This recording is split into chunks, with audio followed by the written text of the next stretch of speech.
tila naging mas tumindi ang hinala ng mga netizens na may espesyal na ugnayan sina Kapuso actress Bea Alonzo at Pure Gold Zion Vincent Co. Dahil na rin sa mga unusual sightings sa dalawa na ayon sa mga ito hindi na normal para sa isang simpleng pagkakaibigan lamang kundi bilang certified mag-ona. Ito'y matapos maispatan ang rumored couple sa reposted Instagram stories ni Heart Evangelista ngayong Lunes, June 2, 2025. Sa litrato, makikitang tila na sa isang bar sina Bea at Vincent, Heart at asawa nitong si Senator Francis Chis Escudero kasama ang iba pang mga kaibigan.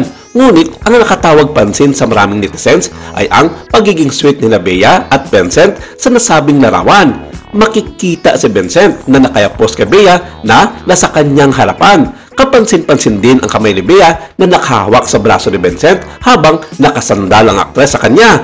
Maliban sa mga pangalan na nakatag sa post, walang caption na inilagay si Heart Evangelista. Hindi ito ang unang beses na naispatang magkasama si Bea at Vincent. Noong May 5 kasi, lumabas ang mga espekulasyong may special na relasyon ang dalawa nang kumalat sa social media ang screenshot ng pamamasyal ng isang lalaki at isang babae na parehong nakatalikod habang magkahawak kamay. Base ito sa ulat ng InsiderPH.com na unang nagdathala ng litrato mula sa Instagram account ni Vincent. Kuha iyon sa isang beach sa Andalusia, Spain at hindi tinukoy ni Vincent ang babaeng kasama niya pero hinihinalang si Bea Alonzo iyon na nagbakasyon din sa nasabing lugar sa Europa. Noong April 21 at 24, 2025, may mga Instagram post ni Bea na kuha sa Andalusia at Sevilla sa Spain. Nakasuot siya ng beige blazer, black skirt at white rubber shoes. Tugma iyon sa suot na blazer at black skirt na nasa litrato ni Vincent.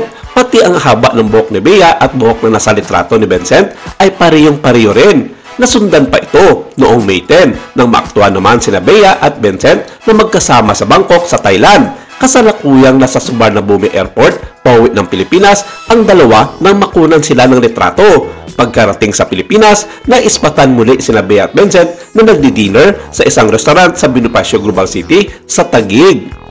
Ayon sa impormasyong nakalap ng mga showbiz insiders, matagal-tagal nang nagdi-date sina Bea at Vincent, hindi pa man nagbabiral online ang mga litrato nilang magkasama sa Spain. Sinasabing masugid sa panliligaw si Vincent kay Bea pero low-key lamang ang dalawa noon. Ayon pa sa source ng Showbiz Insiders, nang minsang magkasakit si Bea habang nasa Siargao, ay pinasundo pa ito ni Vincent via chopper para makauwi agad sa Maynila. Patuloy raw ang magandang pagkakilanlan ng dalawa. Isa pang source ang nagsabi na nung tanungin nito si Vincent kung nasa dating stage na sila ni Bea, ang isinagot daw ni Vincent ay isang smile emoji. Ayon naman sa isa pang source ng mga showbiz insiders, kumpirmadong sina Bea at Vincent na nga sa totoong buhay.